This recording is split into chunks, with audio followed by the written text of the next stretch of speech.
Welcome to Ask Us Marketing. I'm your host, Kalli Fedusenko. I'm the founder of Savvy Advisor Marketing, a digital marketing agency developed to build relationships between financial advisors and their target audience using data to create websites, online content, and ads. We build relationships first and grow numbers second. And if you'd like to learn more about me or Savvy Advisor Marketing, you can scan this QR code, which will take you to our website. Our episode today is brought to you by the Financial Planning Association, otherwise known as the FPA. FPA is a great resource center providing education support and networking opportunities for financial advisors like you. Okay, so let's talk about in real life events. Seminars aren't dead, but bad seminar marketing is.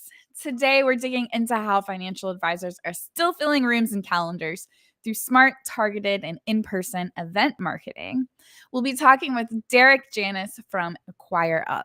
AcquireUp specializes in getting the right people in the room using a mix of digital ads, local targeting, strategic follow up, and a whole lot of real world testing, which we are all about. If you've written off seminars as outdated or unscalable, this episode is here to change your mind, maybe even your calendar. So please join with me, Janis from AcquireUp. Welcome, Derek. So Hi, happy. thanks for having me, Kalli. Very Excited to be excited here. for this. When I first started in the industry, one of my jobs was to manage the events for the advisors. So I'm excited to talk a bit about this. Typically, we focused on existing clients and getting them to Sure. refer people, but I kind of understand what you guys do is bringing in new people. That's right. So, with all the focus on digital marketing, why would you say in-person seminars are still converting for advisors? Yeah, it's a really great question, and one that we get really or fairly often when we're Yeah. talking to advisors who are considering going into the seminar marketing gig or investing in the space. And ultimately, it comes down to three things: trust, intent, and quality, and quality of interaction. In the world of digital marketing, it can get you scale, it can get your voice out there, make sure that you have a share of voice in your market. Yeah. But it has a really, really hard time of creating real life interactions where I think every advisor would admit that they shine, that they can provide value in real life, and that it's not just digitally. Um, Mhm. and consumers, they make their financial decisions Mhm. in an especially in environments that are as lumpy as the financial industry, Mhm. when trust is tangible, and you have to Mhm. build that trust for consumers to be able to feel confident in their decision making. In fact, many of our clients will tell us that it seems like a growing part of their job is validating what ChatGPT or other AI agents are spitting Mm. out. They've had clients come with printed prompts in hand saying, "Hey, this is what ChatGPT told me to do. Is this accurate? Is this true?" Interesting. Um, and so to be able to create that trust up front, Yeah. is where seminars shine, because you're in front of in front of that prospect. You're sharing your expertise, you're sharing your knowledge, and they're saying, "Hey, this is an expert who can help me." On the intent side of the Mhm. equation, someone who shows up in real life, Mhm. they took the time to register, they took the time to drive there, now they're sitting there for an hour or so as you talk to them. That's really high intent behavior, and much more high intent than someone just clicking on an ad or filling out a form online or even calling your business, Right. because there's friction there. There's just natural Mm. friction in that equation. And uh and so if you've got somebody who's sitting there in front of you and spending that time, that they have a need that's waiting to be fulfilled. Mhm. And hopefully your expertise, and we'll talk about it a little bit Yeah. later, but the topic of your seminar helps them fill that need. And so the intent's really there. And then lastly, quality. Mhm. One of the best ways for an advisor to show the quality that they can provide to their prospects and their clients is by doing. Mm. Actions Yeah. speak louder than words. And so when you're up there and you're showing, this is how you retire, Yeah. or this is how you navigate Social Security, or this is how you should create your estate plan, or pitfalls to avoid while securing your estate. All those things come in really, really handy in building that quality of interaction, so that the folks that are sitting in the seats and learning from you, they feel like their time is well spent, and now they see you as that expert, where they say, okay, yeah, I'm going to go sit down with this person because they can help me with whatever need that they have. Yeah. Yeah. I mean, back to our tagline is building relationships first and then growing the 100%. numbers. Yeah. Yeah. And Yeah. I think you're right that in real life, that connection is really important in building the trust.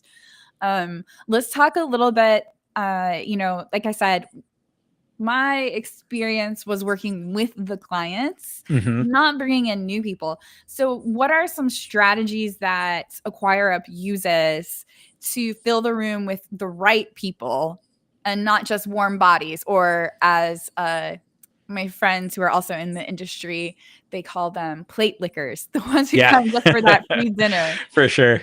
Yeah. Well, we are very much in the business of ensuring that it's not just plate lickers that are filling the room, Yeah. or someone who's bored on a Wednesday or Thursday evening, and wants to listen to somebody talk about Social Security or estate planning. But yeah, so it really comes down to the targeting up front. As I mentioned, to find those individuals who are going to show that high intent, you've got Mhm. to target folks who you believe are going to have high intent. So there's a Mm. couple of ways that we do that here at AcquireUp. We fill rooms both through digital marketing and direct mail. Okay. And oftentimes our campaigns include both, and that's Mhm. because of the targeting that we can do. I mentioned it before, but digital Mhm. marketing gives you that scale, so we can hit almost every person if we wanted to in a campaign that fits into your zip codes, into your area where you might be relevant from a digital Yeah. perspective. But you're getting a lot of chaff among the wheat, if you will. There's a lot Mm. of noise Mhm. in, and you've got to find the signal.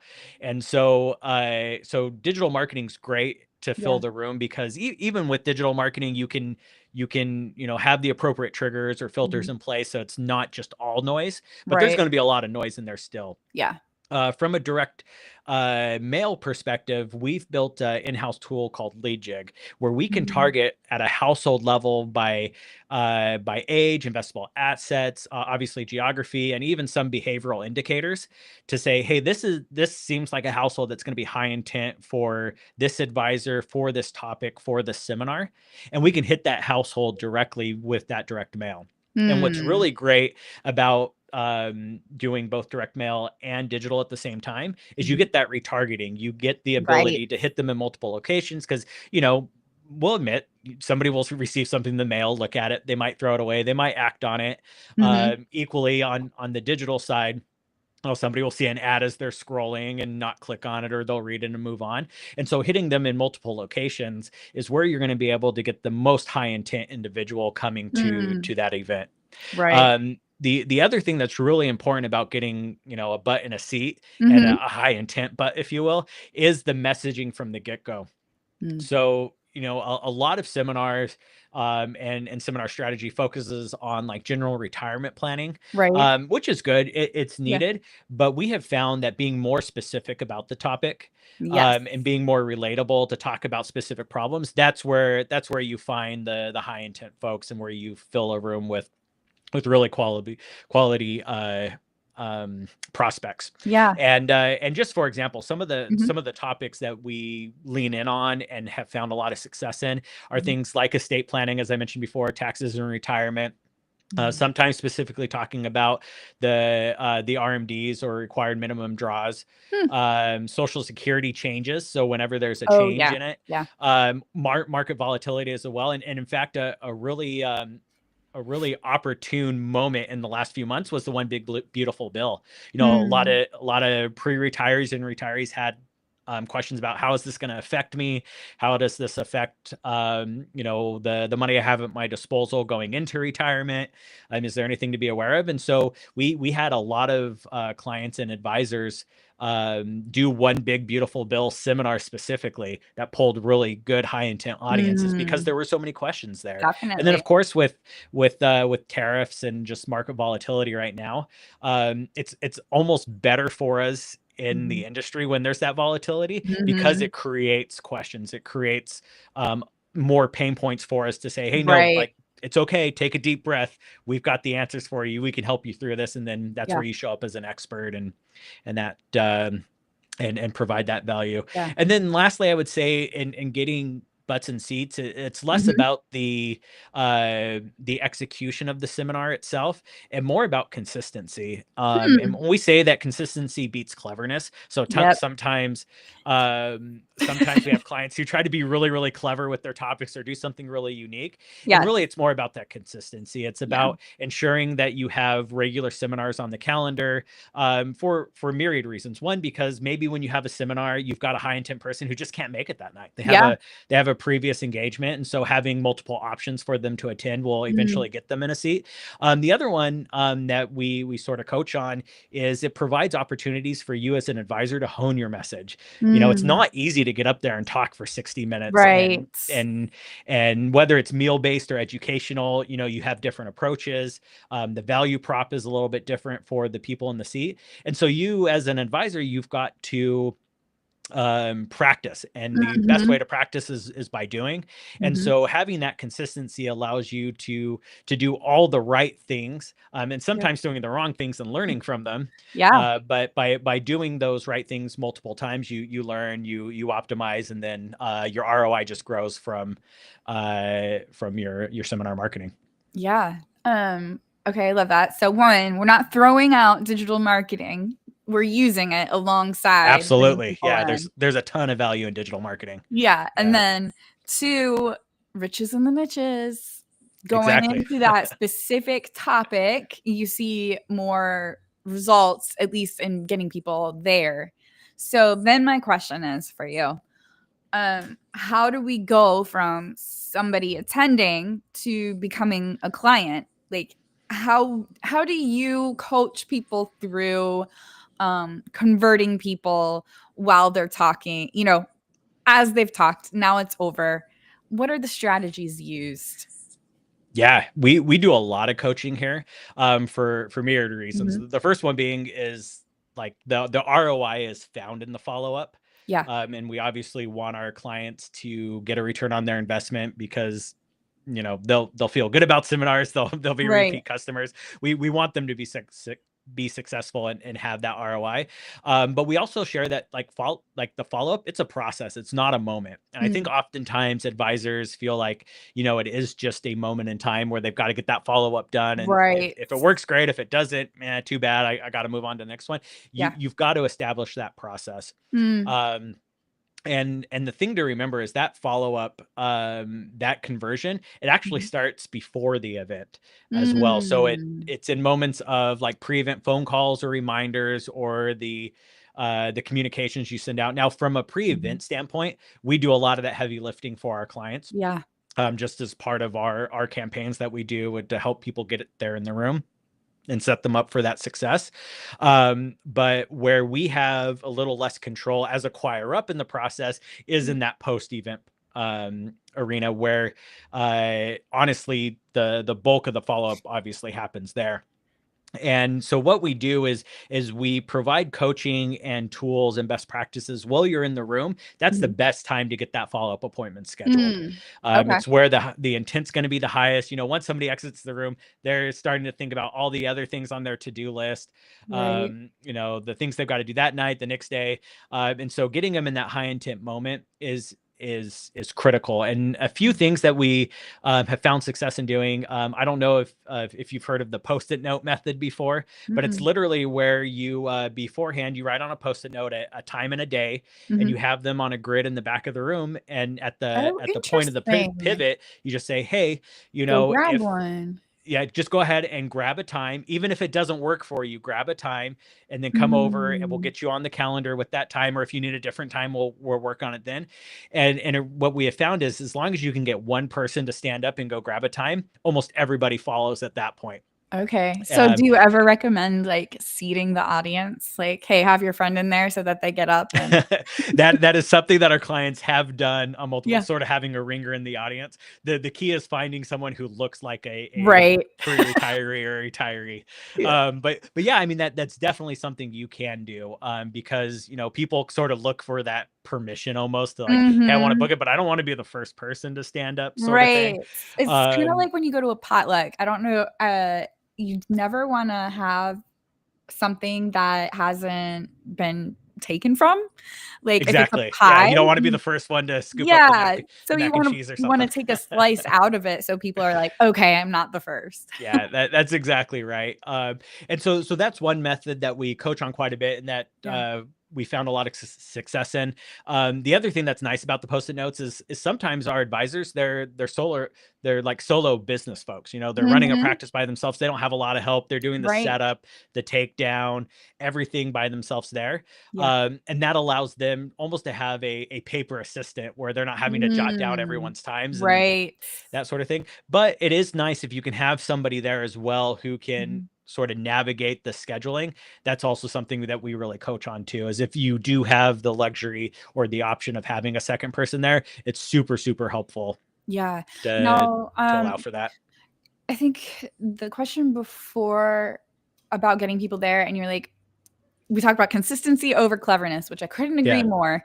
And I have some stories about that. But you had mentioned um, you want to have multiple events in case somebody can't make the first one. How do you feel about webinars as like, oh, you can make it to the live one, we offer this webinar. Do you have any data on that? Does that work or is it actually not a good strategy?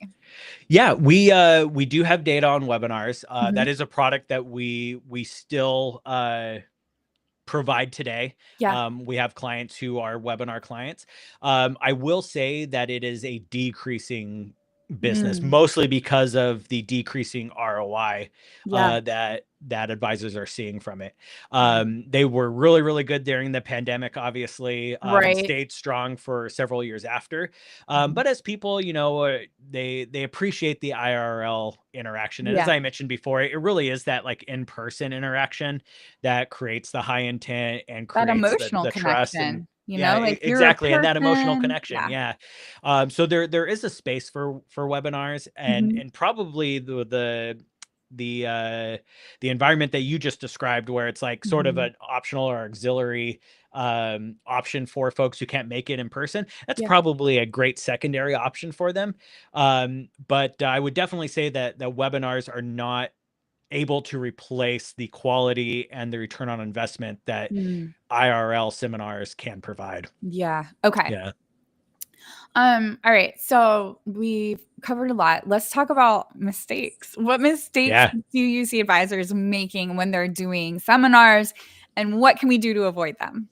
Yeah, absolutely. So we see a lot of mistakes that are like the same mistake being broken Mhm. by folks, or same mistakes happening by folks coming in for the first time. And I will say that like when you're up in front of an audience, it Mhm. is constantly, or the target is constantly shifting on like how to speak that to that audience. Mm. And the best way to avoid the pitfalls for individual audiences is by Mhm. understanding who's in that audience. And I mentioned Okay. before our tool lead jig, Yeah.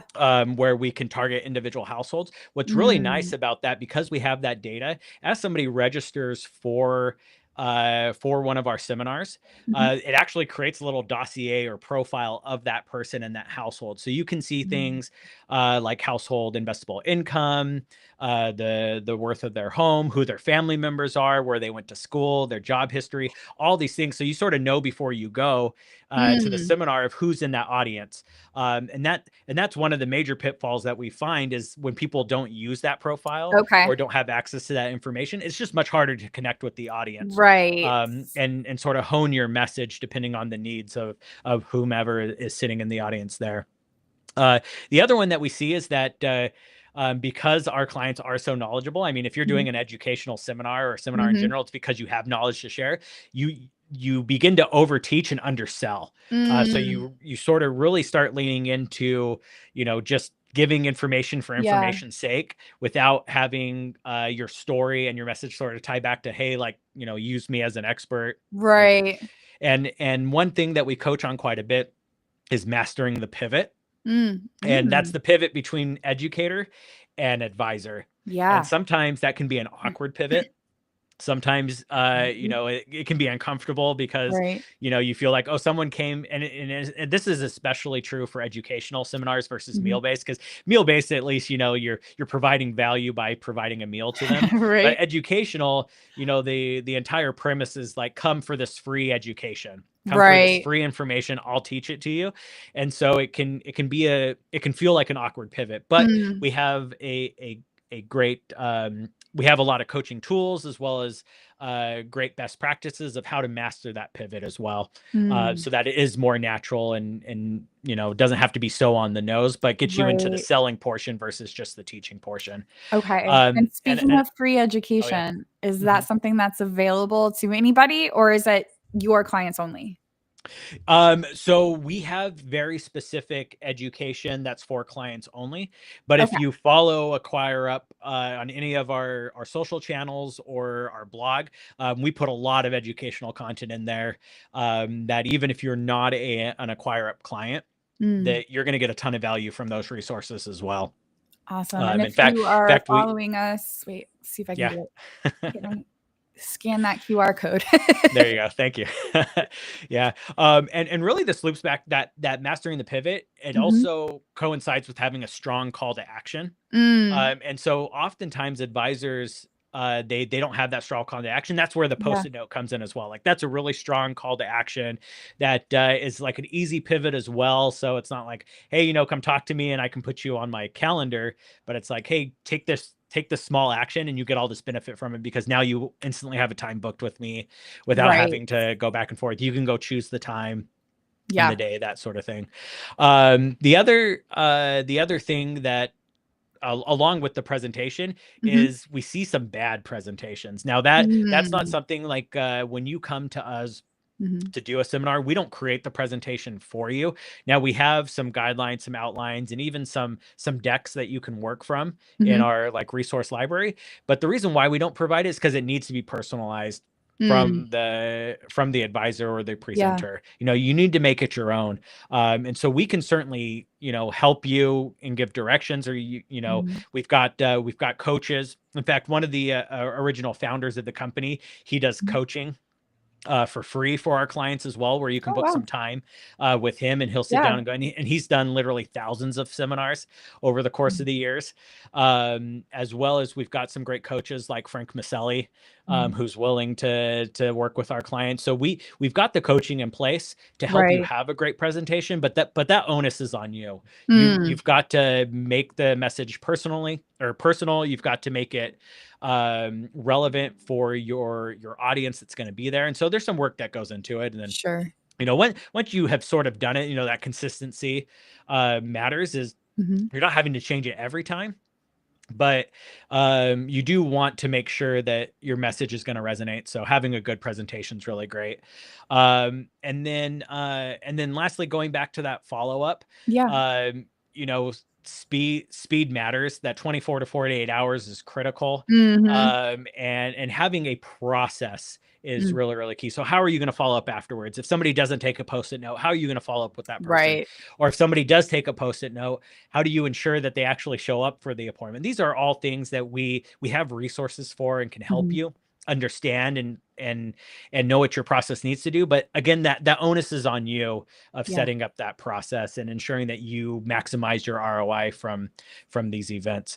And as a sort of selfless plug here, we do have as a resource, and this is open for clients and non-clients alike. We have an annual event that we do, and the next one's February 25th through 27th in Clearwater Beach, Florida, at the That's Opal where I'm Soul from. Resort. Yeah, there you go. It's beautiful down there. It's called Masterclass by AcquireUp, Okay. but it's 3 days of content where we walk you through, you know, everything from how to set up your seminar to executing the seminar to the follow-up to some of the Mm, auxiliary marketing things that can help you be successful in seminars, like just your branding in general. mhm. People are going to Google you and ask ChatGPT before they go to your event about you and your Preach practice, it, and making Derek. sure you're showing up in the right ways. So we talk about all those things at this Yeah. event. So if someone's worried about pitfalls, if they're worried about, how can I maximize it, this Mhm. event will really walk them through and give them the blueprint for Mhm. doing that. Love that. Okay. Let's say, we've nailed it. We've nailed the event. What kind of ROI should an advisor realistically expect from a well executed seminar? Yeah, we very commonly see Yeah. for our top advisors Hmm. somewhere around 7 to 8x ROI Wow. for what they're doing. Mhm. Now that's like our top advisors. If Sure. you sort of go towards the middle Yeah. of the hump, if you will, it's around 3 to 4x is Okay. what we see on average. And of course, you've got a lot of variation in there depending on all these different things that we've talked about. Mhm. But what's great about seminars is that Mhm. it's a business growth tool that Mhm. you can rely on and is repeatable. Mhm. Things like referrals, working off nurture lists, Yeah. even just doing regular like radio or TV ads, that sort of Yeah. thing, or digital ads on your own. Mhm. It's really hard to remove the lumpiness from that. And Yeah. what's great about seminars is it's still lumpy. You'll have some seminars that bring in millions of dollars of assets under management, and you Mhm. sell a lot of product off of it. Then you'll have some seminars that you don't sell as much, but that's Mhm. where the consistency comes in. And as an aggregate, you'll see, we can confidently say that, between 4 to 8x ROI on our Mhm. seminars, or on seminars in general, is what you can expect as you work into that consistency, as you hone your message, and hone your follow up process off of that. How Yeah, go many ahead. seminars are you producing at that point? Is it like a monthly or quarterly? Yeah, we see a lot of great success from Yeah. seminar or from advisors who do one seminar a month or every other month, so say Mm, 6 to 12 a year, if okay. you will. Mhm, But our really high, like, top end advisors who mhm. have their process now, they're doing multiple a month. Wow. And in fact, our biggest clients are doing multiple a week, Oh my as well. gosh. And I mean, those are bigger for firms that, they've got, a dozen advisors as part of the firm. So, Okay. it's not just one person doing multiple seminars every week, Yeah. but it just proves the point that it's a repeatable Right. process that once you have in place, once you get that practice under your belt and Mhm. you have your processes set up, like, it's repeatable, and you can almost guarantee that you're going to Mhm. get money out of it, if you're Right. doing it correctly. And, how much time is needed from the advisor to put on this event? Yeah, and that's the rub for a lot of folks is it Right. is time consuming, and it does require, it's not like you can just pay us and then like set it and forget it, because there's Right. a made like the major part of the success equation Mhm. is you as the advisor and what you bring to the table. So that's in the presentation and in the follow-up are the two most important things that we as your seminar marketing company, we don't have a Mhm. lot of control over. We can coach you, we can help you through it, but you've got to spend the time, you've got to invest your time to make it successful. But once you do, that's where you start seeing that ROI just multiply. Yeah. Um, wow. Well, there we have it. In real life seminars, bring it. What was you said? 8x was the highest. 4 to 8x, yeah. 4 to 8x. I mean, that's pretty big. That's a lot. It's Definitely. fantastic, yeah. If somebody was trying it out, what would you recommend? Should they do it? How many times should they do it before they decide if it's working for them? Yeah, again, because of that consistency, Mhm. I would say that anywhere between 3 to 6 seminars, and over the course of a few months. It doesn't have to be all at once, you know. Right. So if you want to say, hey, I'll take half a year and I'll do one per month or one every other month, Mhm. that will allow you to work out some of those lumps. Admittedly, your very first seminar, you'll Mhm. probably feel a little bit awkward. Yeah. You'll probably stumble over yourself a little bit. Your pivot won't be perfect, but then again, that's where the practice comes in, Right. and just honing your craft, if you will, your seminar Yeah. craft. Yeah. Love it. This was really enlightening. Thank you so much for joining us and Thank you for sharing having with me. us today. And if somebody wanted to reach out to you with questions, what would be the best method? Yeah, best method would be our website, acquireup.com, for general inquiries. If you want to reach out to me specifically, you can hit me up on LinkedIn. If you search for Derek Janis, I think I'm one of one. It's hard to find another Derek Janis on there. But then also, if you want to email me, it's just derek.janis@acquireup.com. Feel free to reach out. Awesome. Thank you so much, Derek. Yeah, of course. Thanks for having me, Kalli. Yeah. And thank you to the audience for joining us. If you have questions you don't feel comfortable asking in the group chat, you're always welcome to have a one-on-one call with me. Just scan this QR code. It will take you to my Calendly link.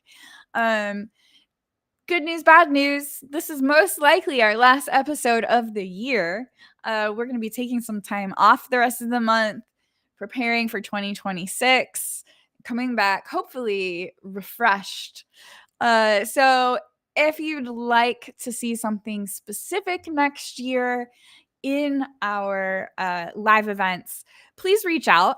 You can leave a comment, you can email, you can call or text.